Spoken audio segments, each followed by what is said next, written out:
Hi, I am retired professional triathlete TJ Tollakson, CEO of Dimond Bikes, and today we are going to talk Shimano versus SRAM tri-bike setup.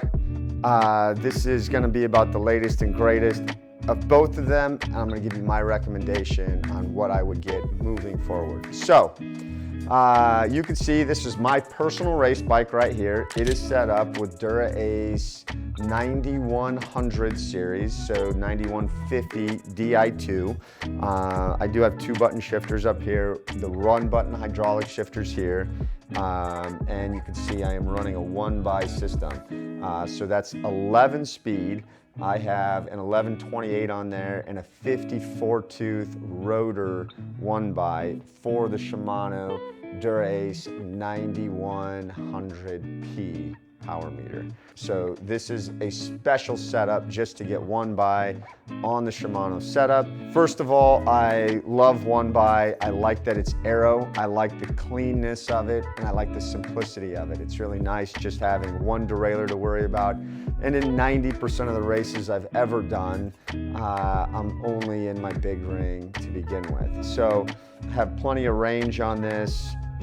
I love the setup. So fast. It is precise, it is fast, it does not fail. The battery lasts 3 months.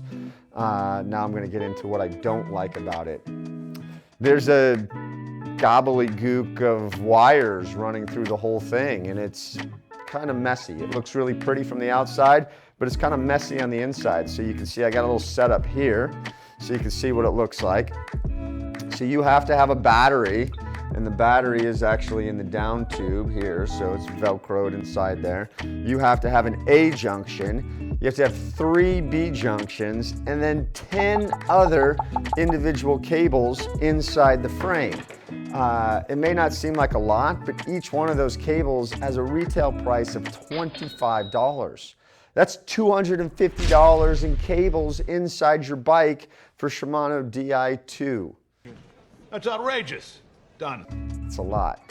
The worst news about that is the tri setup for the 9200 series, which is their latest and greatest, is not going to get rid of many of those wires. They are going to get rid of this A junction, so you will not need that, but you will need all the wires for all your buttons to run to a battery, to the front derailleur, to the rear derailleur, or in my case, just the rear derailleur. But you can see, I've got a nifty little diagram here, and we'll show you some of what this actual wiring looks like.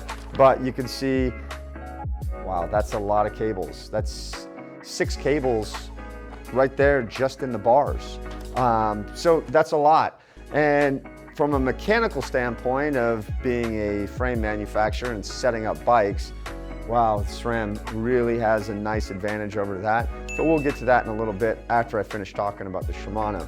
So outside of being a little pain to set up, then comes traveling with your bike. So traveling with your bike also presents a challenge because when you're moving stuff and packing stuff, finding places for all those cables to go and not snagging them, and it can be problematic. I'll actually tell a little story here about this cable right here.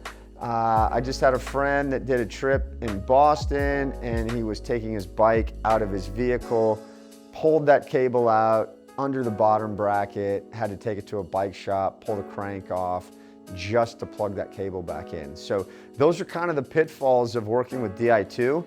Not a fan. What do I love about Di2? More of what I love? Well, they are still the gold standard in electronic shifting.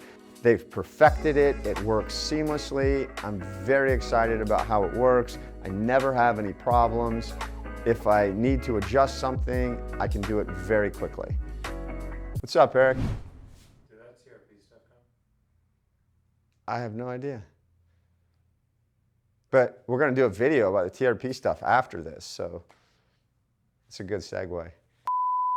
So, now we'll get into the SRAM stuff, and I don't have a SRAM bike here, but I have the parts that are really important for the SRAM setup. So, up until this year, SRAM was still a little bit of a cluster. A what now? When we're talking about wiring the bars, and I'll tell you here. So if I wanted to run SRAMs set up for traditional aero bars, I would need clicks at the end of my extensions that would then run through here, and then I would need a blip here that would run through the bar, and so I would still have 1 cable, 2 cable, 3 cable, 4 cable, and they would come out here and they meet on this little thing called a blip box. And this is a blip box right here. And this nifty little thing has 4 ports for those 4 cables and a battery in it, a little coin cell battery. And that's what actually is the brains that talks to the derailleur. So if I'm gonna run a 1x, I only have 1 derailleur to talk to. If I have a 2x, then it speaks to both of them. But you still have to plug this in, and the ugly part about this is you cannot mount this blip box inside anything. He's so ugly! I love him! It cannot be mounted inside carbon because it must communicate to the derailleurs outside of the carbon. We usually mount this blip box right here, so it's on the stem, and obviously then it has 4 cables that plug into it. I don't love it. Here you can see a multi-click right here, so you can see what the cable looks like. It's a thicker cable than what Shimano uses. Has a unique plug that goes in there. Didn't love that setup, but then enter the Zipp Vuka Axis Shift 90. Now, this is a game changer for this very reason, because you can see this has a click already installed on it. This replaces any regular extension you have. Now, you don't have a ton of shape options. It just comes in this shape, but it gets rid of this blip box, which is a $400 part, and the clicks, which are integrated inside here. So then you can just plug your multi-clicks, these straight into this bar, which is really nice. So the downside about SRAM still, they don't have a great integration for the bar tape for their levers. So Shimano, obviously you can see Shimano's levers right here, buttons here, 1 or 2 buttons, 1 or 2 buttons on the bar ends, and it's very integrated into the lever. SRAM's is not. There are some solutions to that, but I don't love any of them, and so they all have a physical button that most people are putting underneath their bar tape. We can show you some pictures of that, but even the cleanest looking jobs tend to look a little bit sloppy. It might be a tumor. It's not a tumor. It's not a tumor. We've got a nice TRP solution for that. We'll get into the TRP in another video, but I do love this. I love this Zipp Vuka Axis. I like it a lot. It's an $800 set of extensions, but when you factor in that it gets rid of $100 and some odd click and the $400 blip box, it actually seems fairly reasonable. You can see the blip box here is actually underneath this plastic cover. It still has a button right here, so you can take off this service plate and access everything in there. Here we go. Pardon the interruption. Hello? Okay, I'm actually taping a video right now. You're on YouTube right now. You want to say hi? Yeah. She says, hi, America. So anyway, let's back in there, right? So we could take this off, we can access the brains of this baby, and it really cleans up the system. And then what you see is really what you need. You need a derailleur, which again has this nifty battery.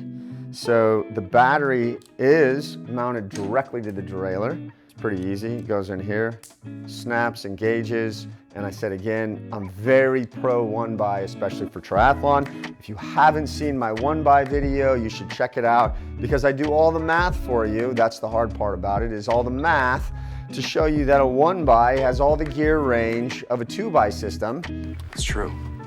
But some of the steps can be a little bit larger. So I know some of you purists are gonna complain, I like my 0% changes when I shift gears. Well, I don't like the redundancy of the zeros. I prefer the larger, more even steps of the 1x system. So if you're gonna run a 1x system, You can have this beauty of an aero crankset, integrated power meter. So you can see I've aeroed up the Shimano one pretty good, but the SRAM one is aero optimized out of the box, and that gets a lot of bonus points for me. So aero optimized one by system, integrated buttons, cool extensions. Really, it comes down to SRAM paid a lot of attention to the triathletes. Shimano moving forward said, hey, triathletes, we see you over there. We're gonna make sure it works, but we're not giving you a lot of love right now. So for that case, bam, winner, SRAM.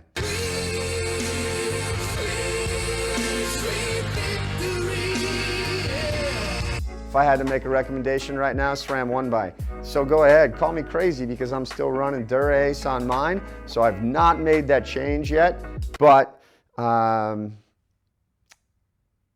it's probably in my future. It's probably in my future. I was really excited because I thought for sure Shimano was coming out with a wireless system. I thought they were coming out with a 10-tooth cog. It's not there yet, so it leaves me with a head scratcher saying, SRAM's giving me everything that I want right now. And yeah, the shifting performance might not be as crisp and precise as a Shimano, but bam, it's loaded with features. Tune in next time, and we're gonna talk about some TRP advantages. There's some cool systems outside of SRAM and Shimano that we can discuss to fancy up your bike, or maybe just get you something that is available, because that becomes a large problem right now. Not everything is available.